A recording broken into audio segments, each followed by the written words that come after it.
Margaret Chun pushed her cleaning cart through the marble hallways of the Grandview Country Club, her soft-soled shoes making barely a whisper against the polished floor. At 45, she had perfected the art of being invisible. 3 years of working at this fancy club had taught her that rich people preferred their help to blend into the background like furniture. The morning sun streamed through the tall windows as she made her way to the chess room. This was her favorite part of the building, though she would never admit it to anyone. The room smelled of old leather and expensive cigars, with heavy wooden chairs arranged around marble chessboards. Oil paintings of famous chess masters hung. On the walls, their serious faces watching over every game, Margaret began her routine, quietly emptying trash bins and wiping down tables. She moved around the early morning players like a ghost, invisible to their important conversations about stocks and business deals. But while her hands worked automatically, her mind was completely focused on something else entirely. She watched Mr. Richard Blackwood, the club's chess champion. As he played against old Mr. Thompson, Richard was a tall man in his 50s with perfectly styled gray hair and expensive suits that probably cost more than Margaret made in 6 months. He had the kind of confidence that came from never being told no, never being questioned, never being challenged by anyone he considered beneath him. "You see, Thompson," Richard said loudly, moving his bishop with a dramatic flourish, "the key to chess is thinking 5 moves ahead. Most people can barely think 1 move ahead. It's all about intelligence, really." Margaret continued dusting the bookshelf, but her eyes never left the board. She had seen this position before many times, actually. Richard always played the same opening, the same middle game strategy. He was predictable, though none of his opponents seemed to notice. Of course, not everyone is blessed with the mental capacity for chess. Richard continued, his voice carrying across the room. "Some people are meant for simpler things in life." His eyes glanced dismissively at Margaret, who was now cleaning the window behind him. She kept her expression neutral, though something flickered in her chest. She had heard comments like this countless times over the past 3 years. The members of this club seemed to think that being poor meant being stupid. What they didn't know was that Margaret understood every word of their chess discussions. She knew that Richard's favorite opening was the Italian game, and that he always struggled against the French defense. She knew that Mr. Thompson played too aggressively in the endgame, and that Mrs. Patterson from the women's club had excellent tactical vision but poor positional understanding. She knew all of this because chess had once been her whole world. Margaret's mind drifted back to her childhood in San Francisco's Chinatown. She had learned to play chess from her grandfather, who had been a chess master in China before coming to America. He had taught her in their tiny apartment above his restaurant, using an old wooden set that had been in their family for generations. "Chess is the great equalizer, little one," her grandfather had told her in Mandarin, his weathered hands guiding her small fingers over the pieces. "On the chessboard, it doesn't matter if you're rich or poor, young or old, only your mind matters." By age 12, Margaret was dominating junior tournaments throughout California. Chess magazines wrote articles about the quiet Chinese girl who could beat grown men twice her age. Universities offered her scholarships. Chess masters wanted to train her. Everyone said she had a gift, that she could be a world champion someday. But life had other plans. When Margaret was 17, her grandfather suffered a stroke. Her parents worked 18-hour days just to keep the restaurant running and pay for his medical bills. Someone had to stay home to take care of him. And as the oldest daughter, that someone was Margaret. She had to quit the chess team, had to turn down the scholarship to Berkeley, had to say goodbye to her dreams of becoming a chess master. Instead, she learned to change bedsheets and give medicine, and watch the man who had taught her everything slowly fade away. After her grandfather passed, Margaret tried to return to chess, but too much time had passed. The chess world had moved on without her. She was 25, married to a kind man who worked construction, and pregnant with their first child. Chess became a memory, something from another life.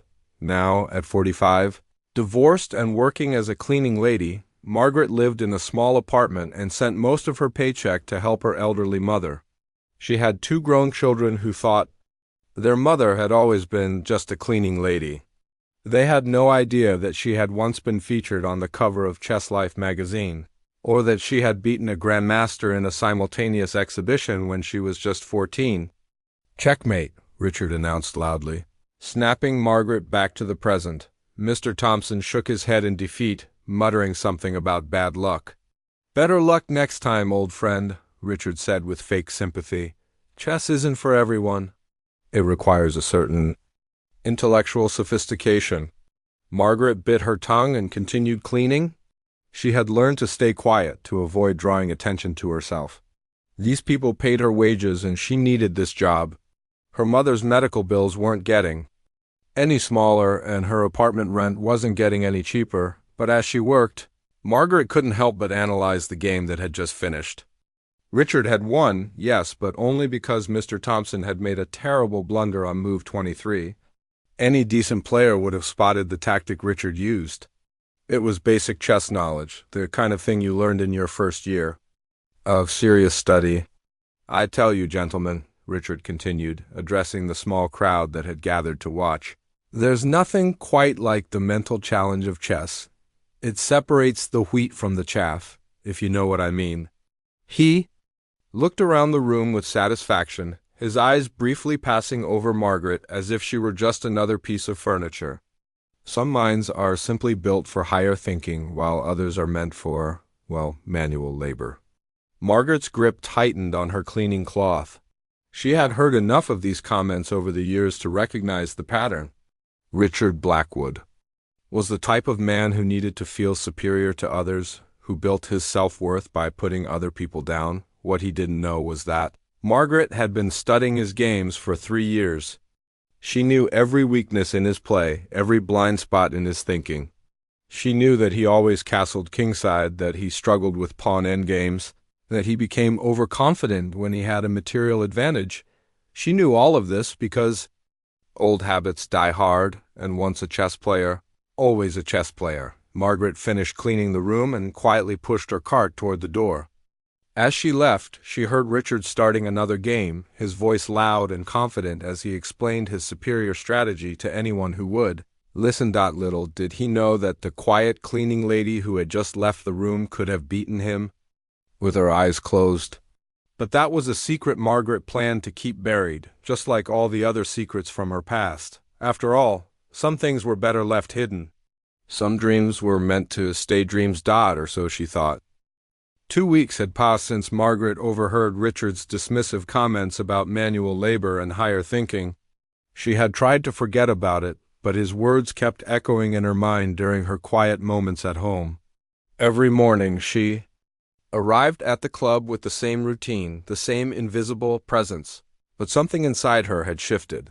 The annual Grandview Country Club chess tournament was approaching, and the excitement in the building was impossible to ignore. Expensive banners hung from the walls, announcing the 3-day event that would determine the club's champion for another year. Richard had won the tournament 4 years running, and everyone assumed he would take the title again. Margaret watched the preparations from the sidelines as she went about her work. The staff had rearranged the chess room, adding extra tables and chairs for spectators. The club's finest chess sets were brought out from storage, their pieces gleaming under the crystal chandeliers. Everything had to be perfect for the members and their guests. "This year's tournament is going to be special," Richard announced to a group of his friends as Margaret quietly dusted nearby shelves. "I've been studying some new openings, some advanced techniques that most amateur players have never even heard of." His friend Wilson, a retired lawyer with a potbelly and expensive watch, nodded eagerly. "You've certainly raised the bar for chess at this club, Richard. Before you joined, the games here were pretty mediocre." "Well, chess is a gentleman's game," Richard replied, puffing out his chest. "It requires breeding, education, and natural intelligence. You can't just pick it up off the street." Margaret's jaw tightened as she continued her work. She had heard variations of this speech dozens of times, but today it felt different. Today, the annual tournament was just 3 days away, and Richard's arrogance seemed to fill the entire room like thick smoke. The first day of the tournament arrived with great fanfare. Margaret came to work early, knowing the club would be busier than usual. Wealthy members brought their friends and family to watch the competition. The chess room buzzed with conversation about strategies and predictions.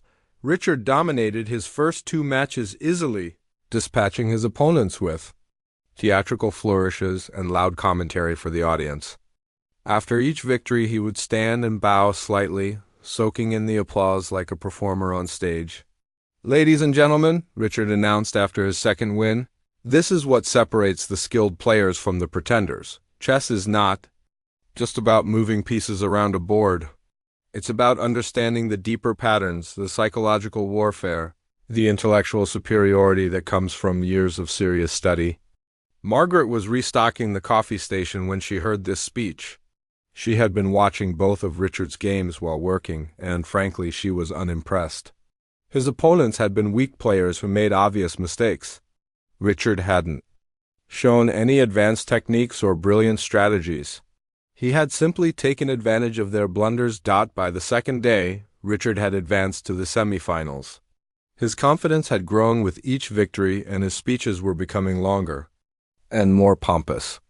The crowd around him seemed to enjoy his performances, laughing at his jokes and nodding along with his chess philosophy. "You know," Richard said during a break between matches, "I sometimes wonder if chess is becoming too accessible these days. Everyone thinks they can play, but very few people have the mental capacity for serious competition. It's like, well, you wouldn't expect a cleaning lady to understand quantum physics, would you?" Several people in the group chuckled, and Margaret felt her cheeks burn as she emptied a nearby trash can. She knew the comment was meant for her, even though Richard didn't look in her direction. "Chess masters are born, not made," Richard continued, warming to his theme. "You either have the intellectual gifts or you don't. Some people are meant to serve others, while some are meant to excel at the highest levels of human achievement." Margaret's hands trembled slightly as she wiped down tables. She had spent 3 years listening to comments like this, but something about tournament day made them feel sharper, more personal. Maybe it was being surrounded by chess again, or maybe it was watching Richard's mediocre play being celebrated as genius. The semi-final match was scheduled for late afternoon. Richard faced Mr. Patterson, a retired banker who had been playing chess for 30 years. Margaret knew Mr. Patterson was the strongest player in the club after Richard, but she also knew his weaknesses. He played too quickly in complex positions, and often missed tactical opportunities. As the match began, Margaret found herself analyzing every move while she worked nearby.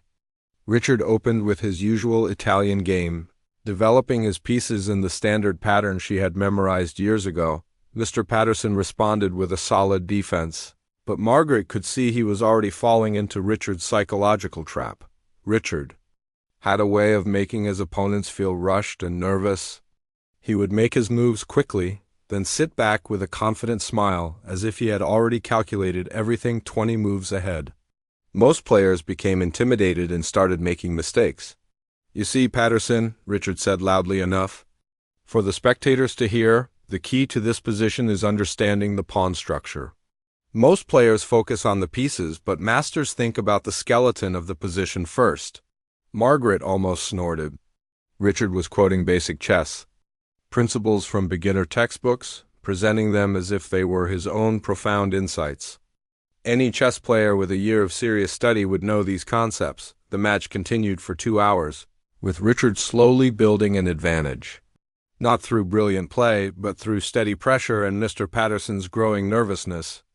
Margaret watched with growing frustration as Mr. Patterson missed several chances to equalize the position. Finally, Richard delivered checkmate with a basic back rank pattern. The crowd applauded enthusiastically as he stood and bowed. Thank you," he said with false modesty. "Chess is truly the ultimate test of the human mind." As the crowd dispersed, Richard remained at the board, basking in the attention of his admirers. He had one more match to win tomorrow, and then he would be champion again. "You know," Richard said, his voice carrying across the room, "I've been thinking about writing a book about chess strategy. There's so much ignorance about the game, so many misconceptions. People think anyone can play chess, but that's simply Not true. He gestured vaguely around the room, his eyes briefly passing over Margaret, who was collecting empty glasses from the spectator tables. Intelligence is not distributed equally, Richard continued. Some people are blessed with the ability to see patterns, to think strategically, to understand complex concepts. Others are meant for simpler tasks. It's just the natural order of things. Margaret's hand paused as she reached for a glass. Something inside her chest was building like pressure in a kettle about to boil over. 3 years of staying quiet, 3 years of being invisible, 3 years of listening to this man's arrogance. I mean, look around this room, Richard said, his voice growing more confident. Do you see any cleaning ladies playing chess? Do you see any maintenance workers entering tournaments? Of course not. They understand their place in the world. Margaret straightened up slowly, the empty glass still in her hand. The room had grown quiet, as if everyone sensed that something was about to happen. Richard was still talking, but his words seemed to fade into the background. For the first time in 3 years, Margaret Chun looked directly at Richard Blackwood. And for the first time in 3 years, she was ready to stop being invisible. The final day of the tournament arrived with electric energy filling the chess room. Margaret came to work that morning with butterflies in her stomach, though she couldn't quite explain why. Something felt different about today, like the air itself was charged with possibility. Richard had spent the evening before celebrating his semi-final victory at the club bar. Margaret had heard the stories from other staff members about how he had bought drinks for everyone, telling and retelling his winning moves to anyone who would listen. He had apparently stayed until closing time, holding court like a king among his subjects. Now, as Margaret quietly arranged chairs around the chessboards, she could see Richard preparing for the final match. He looked confident, maybe even a little cocky from the night before. His opponent would be Dr. Harrison, a retired philosophy professor who had surprised everyone by making it to the finals. "Margaret," called Mrs. Whitney, the club's event coordinator, "make sure the coffee station is fully stocked.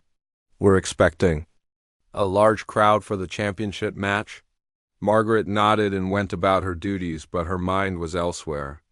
All morning, she had been thinking about Richard's words from the day before. His comment about cleaning ladies not understanding chess had been playing on repeat in her head like a broken record. The championship match was scheduled for 2 o'clock. By 1:30, the chess room was packed with spectators. Margaret had never seen so many people gathered for a chess game at the club. Word had spread beyond the usual members, and several local chess enthusiasts had been invited to watch. Richard entered the room like a celebrity, shaking hands and accepting congratulations, as if he had already won. He wore his most expensive suit and had his hair perfectly styled. Everything about his appearance screamed success and superiority. "Ladies and gentlemen," Richard announced to the crowd, "today you'll witness chess at its highest level. Dr. Harrison is a worthy opponent, but chess is not just about book knowledge. It's about natural talent, instinctive understanding, and the killer instinct that separates champions from pretenders." Margaret was refilling water glasses at the side table when she heard this speech.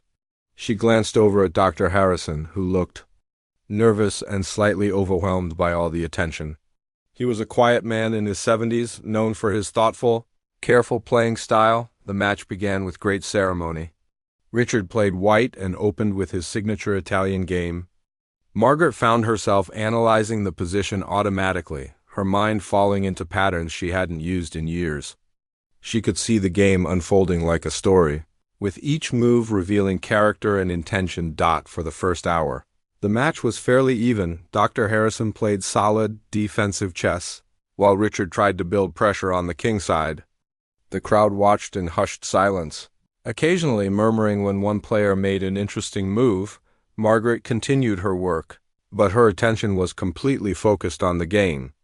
She could see that Richard was getting frustrated. Dr. Harrison wasn't making the quick mistakes that Richard's other opponents had made. The old professor was taking his time, carefully considering each position. "Time pressure is a factor in chess," Richard announced loudly after making a move. "Some players crack under the psychological pressure of competition. It's all about mental toughness." Margaret almost rolled her eyes. Richard was trying to intimidate Dr. Harrison, just like he had done with all his previous opponents. It was a cheap tactic, but unfortunately, it seemed to be working. Dr. Harrison looked increasingly uncomfortable as the match progressed. By the 2-hour mark, Richard had gained a small advantage. Not through brilliant play, but through steady pressure and Dr. Harrison's growing nervousness. Margaret watched with growing frustration as the old professor missed several good moves, clearly affected by Richard's psychological games. The crowd was getting restless. Some people had expected a quick victory, but the match was dragging on. Richard seemed to sense this and began playing more aggressively, trying to force a dramatic finish. "Chess is like life," Richard declared to the audience during one of Dr. Harrison's long thinks. "Some people are natural leaders born to succeed. Others are followers, destined to serve. The chessboard doesn't lie about a person's true nature." Margaret's hands clenched around the cleaning cloth she was holding. She had been trying to stay focused on her work, but Richard's constant commentary was making it impossible to ignore the match. Then something happened that changed everything. Dr. Harrison made a terrible blunder, hanging his queen to a simple tactic. The crowd gasped as Richard's face lit up with triumph. It was the kind of mistake that ended games immediately, the kind of error that even beginner players would avoid. "Ladies and gentlemen," Richard announced, standing up from his chair, "I present to you the moment that separates the wheat from the chaff. This is what happens when natural talent meets artificial pretension." Margaret stopped cleaning and looked directly at the board. The position was indeed winning for Richard, but Dr. Harrison still had pieces on the board. The game wasn't technically over yet. "Some people simply don't have the mental capacity for chess at this level," Richard continued, his voice carrying across the silent room. "It's not their fault, really. We're all born with different gifts. Some are meant to think, others are meant to serve." His eyes swept across the room, landing briefly on Margaret before moving on. "I mean, you wouldn't expect a cleaning lady to understand the complexities of high-level chess, would you? Different people, different purposes in life." The comment hit Margaret like a physical blow. The room seemed to spin around her as 3 years of accumulated frustration and humiliation crashed over her like a wave. She had endured countless insults, countless dismissive looks, countless moments of being treated like she was invisible, but this was different. This was about chess, the one thing in her life that had ever made her feel truly alive, truly special, truly worthy of respect. Margaret set down her cleaning cloth and took a step toward the chess table. The room was still focused on Richard's victory speech, but a few people noticed her movement. "Actually," Margaret said quietly, her voice barely audible above the crowd's murmur. Richard paused mid-sentence, looking confused. "Excuse me?" Margaret took another step forward, her heart pounding in her chest. "I said, actually, you're wrong about that." The room fell completely silent. Everyone turned to look at the cleaning lady who had just interrupted the club champion's victory speech. Margaret could feel dozens of eyes on her, but for the first time in 3 years, she didn't care about being invisible. Richard's face darkened with annoyance. "I'm sorry, but I'm in the middle of something important here. Perhaps you could continue your cleaning duties elsewhere?" Margaret shook her head slowly. "No, I don't think I will." She walked closer to the chess table, her eyes fixed on the board where Dr. Harrison was still sitting in defeat. "You said that some people don't have the mental capacity for chess at this level. You said that cleaning ladies can't understand the complexities of the game." Richard's irritation was now mixed with confusion. "Yes, well, that's simply a fact of life. Different people have different abilities," Margaret nodded thoughtfully. "You're right about one thing. Different people do have different abilities." She paused, looking directly into Richard's eyes. "But you're wrong about who has them." The tension in the room was thick enough to cut with a knife. Richard looked around at his audience, clearly uncomfortable with the direction this conversation was taking. "I'm sorry," he said with forced patience, "but I really don't have time for this. Perhaps if you have concerns about your working conditions, you could speak to the management office." Margaret smiled for the first time in months. "Oh, I don't have concerns about my working conditions." I have concerns about your chess playing. Richard's face went red. My chess playing? Are you serious? Dead serious, Margaret replied. I've been watching your games for 3 years, and frankly, I'm not impressed. You beat weak players with cheap psychological tricks and basic tactics that any decent player would see coming. The crowd was stunned into silence. No one had ever spoken to Richard like this, especially not a member of the cleaning staff. Richard sputtered for a moment before finding his voice. This is ridiculous. Security should escort you out of here immediately. But Margaret wasn't finished. You want to know what I think? I think you're scared. I think you know that your chess isn't as good as you pretend it is, and you're afraid. Someone might figure it out.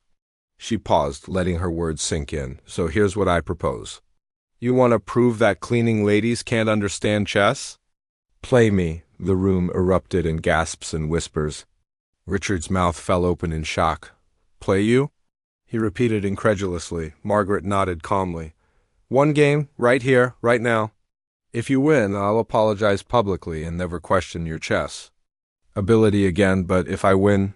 She let the sentence hang in the air like a challenge. Richard looked around the room, seeing all the expectant faces watching him. His reputation was on the line, and backing down from a challenge issued by a cleaning lady would be humiliating beyond measure. Fine, he said through gritted teeth. But when I crush you in 10 moves, don't expect any sympathy from this crowd. Margaret pulled out the chair across from Richard and sat down. The chess room had never been so quiet. Margaret sat across from Richard, her weathered hands resting calmly on the table while his fingers drummed nervously against the marble surface. The crowd pressed closer, forming a tight circle around their table. Cell phones appeared from pockets and purses as people prepared to record what they assumed would be Richard's easy victory over the presumptuous cleaning lady. This is absolutely ridiculous, Richard muttered under his breath, but loud enough for the front row to hear. I can't believe I'm wasting my time with this nonsense. Margaret said nothing. She was studying the board with an intensity that surprised several onlookers. Her eyes moved systematically across the squares as if she was seeing patterns that others couldn't detect. There was something different about her posture now, something that made her look less like a cleaning lady and more like well, nobody could quite put their finger on what. White or black? Richard asked impatiently, gesturing at the pieces with obvious annoyance. I'll take black, Margaret replied calmly. I prefer to respond rather than lead. Richard scoffed. How generous of you to give me the first move advantage. Though I suppose it won't matter much. He reached for his king's pawn and pushed it forward 2 squares, the most basic opening move in chess. The crowd leaned in, expecting Margaret to make some obvious beginner's mistake that would end the game quickly. Instead, Margaret moved her own king's pawn forward 2 squares, mirroring Richard's opening. It was a simple response, but she made the move with such confidence and precision that several experienced players in the crowd exchanged glances. The French defense, whispered Dr. Harrison, who had remained to watch despite his earlier defeat. Interesting choice. Richard's eyebrows rose slightly. He hadn't expected Margaret to know the names of chess openings, let alone choose one that he personally struggled against. But he quickly dismissed the thought. Surely it was just a coincidence. The game continued with Richard developing his pieces in his usual aggressive style. He brought out his knights and bishops, preparing to launch an attack on Margaret's king. But with each move, something strange was happening. Margaret wasn't just defending randomly. She was making moves that seemed to anticipate exactly what Richard was planning. She's playing the winnower variation, murmured Mr. Patterson, a strong player who had been watching from the back. That's advanced theory. Richard was beginning to feel uncomfortable. What had started as a joke was turning into something more serious. Margaret's moves were not only good, they were sophisticated. She was demonstrating an understanding of chess that went far beyond what any casual observer should possess. Lucky guesses, Richard told himself, but his confidence was starting to crack. By the 15th move, Richard realized he was in trouble. Margaret had quietly built a solid position while he had been making flashy moves for the audience. Worse yet, She seemed to be anticipating his plans before he even made them. "Your move," Margaret said softly. Her voice steady and patient. Richard studied the board for several minutes, longer than he had taken for any previous move. The position was complex, with pieces intertwined in ways that required careful calculation. He was used to dominating weaker players with quick tactics, but Margaret was forcing him to think deeply about every decision. The crowd was growing restless. Some people had expected this to be over quickly, but the game was already approaching an hour in length. More concerning for Richard's supporters was that their champion looked genuinely worried for the first time. Anyone could remember. "Take your time," Margaret said with a small smile.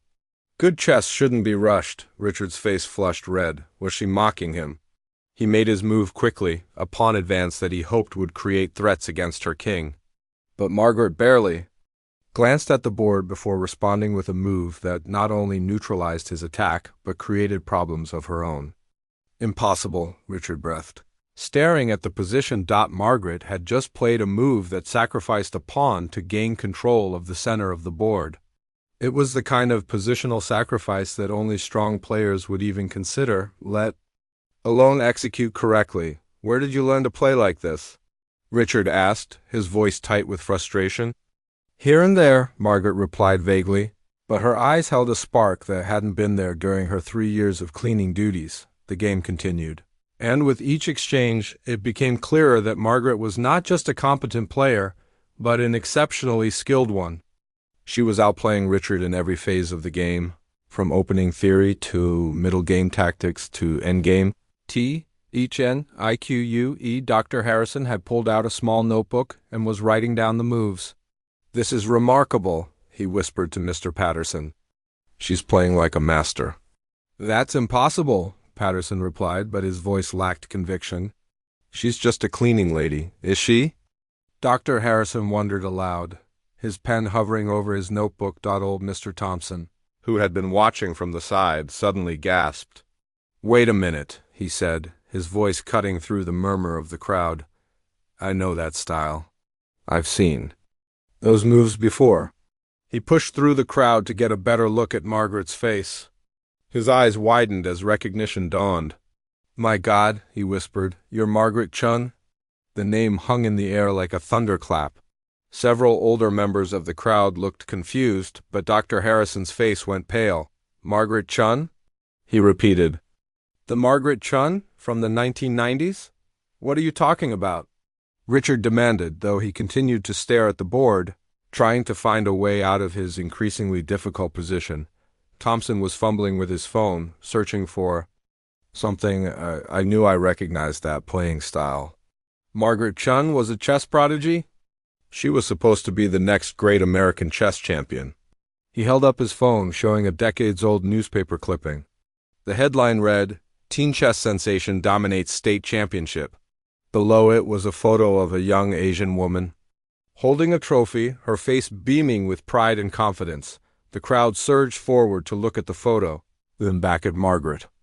Despite the years and the gray hair and the humble cleaning uniform, it was unmistakably the same person. She beat a grandmaster in a simultaneous exhibition when she was just 14.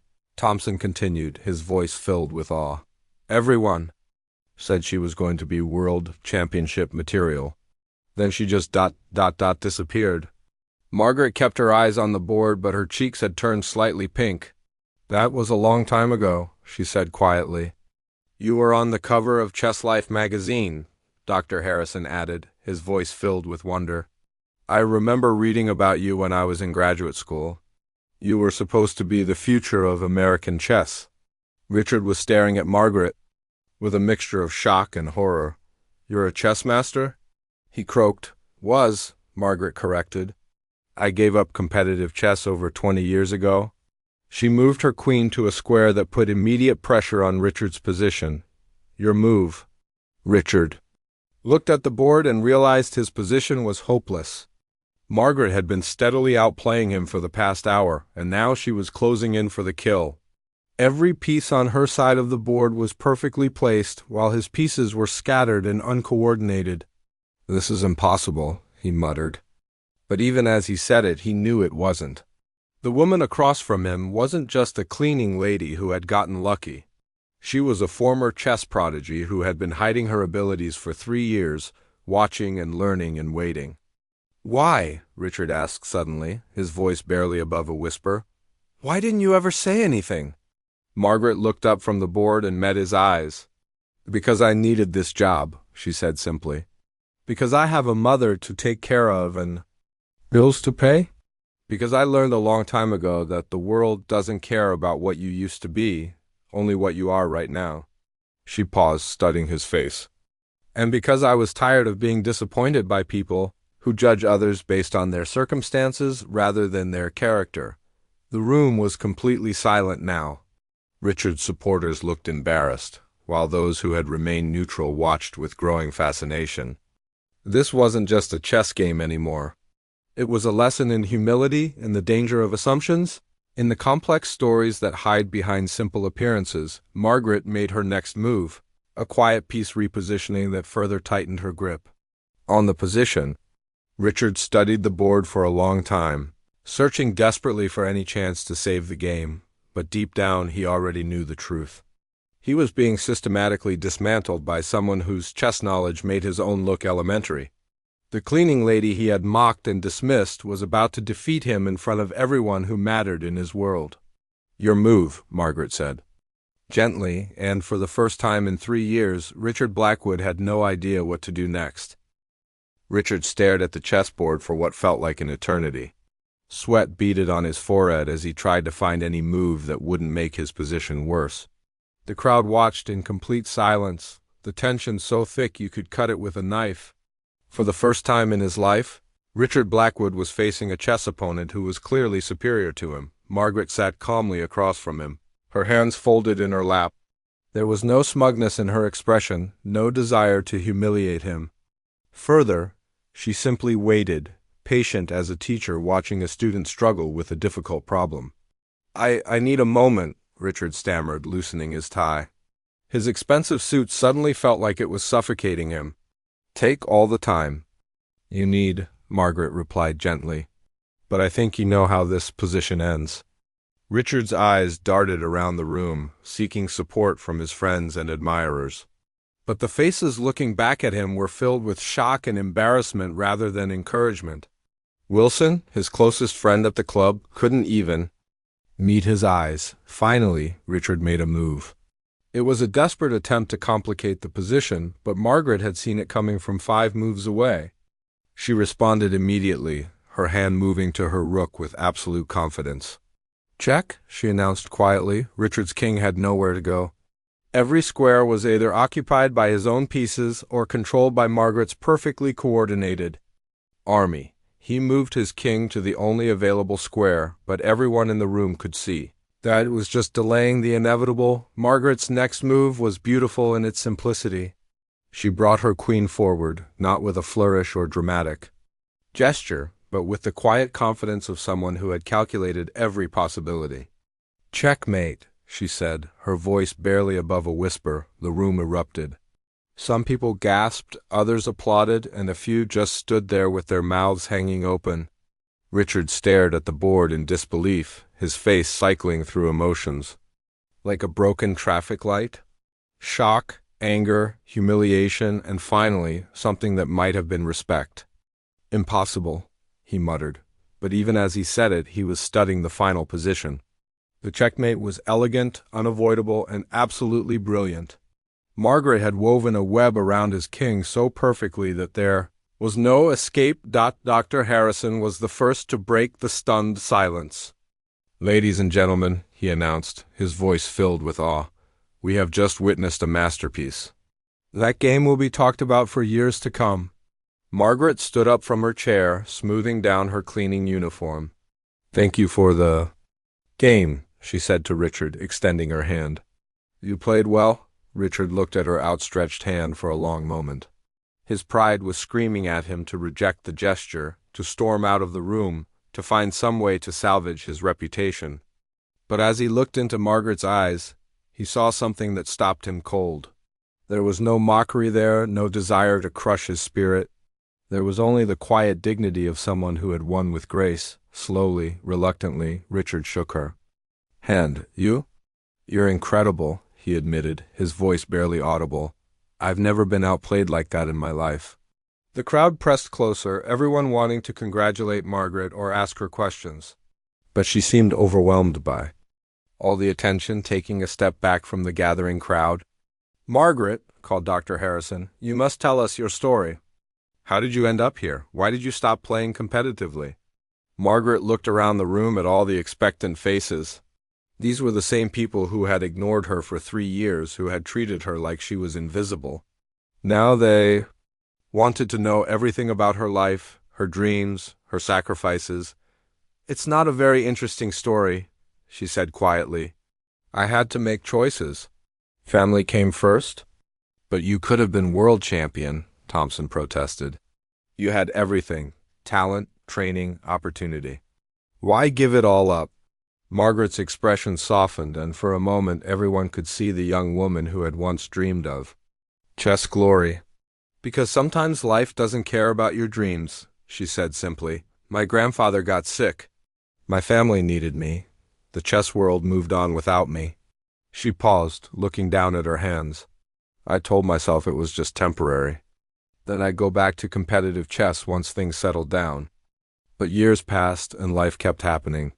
Marriage, children, divorce, bills to pay. Chess became something I used to do, not something I was. The room was completely silent now. Even Richard was listening intently, his earlier arrogance replaced by genuine curiosity. So you've been working here for 3 years, Dr. Harrison said slowly. Watching us play chess? Never saying anything? Margaret nodded. I needed the job. I couldn't afford to rock the boat. And honestly, I didn't think anyone would believe me if I told them who I used to be. But you've been analyzing our games this whole time, Mr. Patterson said with wonder. You've been watching us make mistakes, seeing our weaknesses. Old habits, Margaret replied with a small smile. Once you learn to see chess patterns, you can't unsee them. It's like a musician who can't help but hear when someone plays a wrong note. Wilson, who had been Richard's biggest supporter, stepped forward. I owe you an apology, he said, his face red with shame. We all do. The things we said, the way we treated you, it was inexcusable. You didn't know, Margaret said graciously. People see what they expect to see. A cleaning lady in a fancy club couldn't possibly understand. Chess, right? Her words hung in the air like a challenge. Everyone in the room was thinking about the assumptions they had made, the judgments they had passed, the conversations they had had while Margaret cleaned around them. Richard cleared his throat. Margaret, I don't know what to say. I've been a complete fool. You're not a fool, Margaret replied. You're just human. We all make mistakes when we let our pride get in the way of our judgment. She looked around the room one more time, at all the faces that had once dismissed her and now looked at her with newfound respect. I should get back to work, she said. These tables won't clean themselves. Wait, Dr. Harrison called out. You can't just go back to cleaning after what we've witnessed. You belong in the chess world, not pushing a mop around a country club. Margaret shook her head. I'm 45 years old. I've been away from competitive chess for over 20 years. That ship has sailed, has it? Asked a new voice from the back of the room. Everyone turned to see Mr. Charles Patterson, the club's oldest member and a former chess patron who had sponsored several young players over the years. Margaret, he said, walking slowly through the crowd, I remember reading about you in the chess magazines. You were extraordinary. But more than that, you were inspiring. You showed young people that chess was about more than just winning games. He paused in front of her, his eyes bright with possibility. What if I told you that there's a whole new generation of young chess players who need a teacher? Someone who understands not just the moves, but the heart of the game? Margaret looked confused. I don't understand. There's a chess program. At the community center downtown, Patterson explained. Kids from all backgrounds, all circumstances. They need someone who can teach them that chess isn't about being better than other people. It's about being better than you were yesterday. He smiled warmly. They need someone who knows that your value as a person isn't measured by your job title or your bank account. They need someone like you. Margaret felt tears forming in her eyes. I don't know if I'm ready for that. You've been ready. For 20 years, Patterson said gently. You just forgot. Richard stepped forward, his earlier arrogance completely gone. Margaret, I want to help. I want to sponsor the program, provide equipment, whatever you need. It's the least I can do after ... everything. Margaret looked around the room at all the faces watching her. For 3 years, she had been invisible to these people. Now, she was the center of their attention, not because of her job, but because of who she truly was. I'll think about it, she said finally. But right now, I really do need to finish my work. As she picked up her cleaning supplies, the crowd began to disperse. But the atmosphere in the room had changed forever. People were talking quietly among themselves, not about business deals or stock prices, but about assumptions and respect and the hidden stories that surround us every day. Richard remained by the chessboard, staring at the position where Margaret had checkmated him. It was a lesson he would never forget, taught by a woman who had reminded him that true strength comes not from putting others down, but from lifting yourself up. And in the corner of the room, Margaret Chung continued her cleaning duties, but for the first time in 3 years, she was smiling. Tomorrow, she would think about teaching chess again. Tonight, she was content to know that she had finally stopped being invisible. The game was over, but the real victory was just beginning.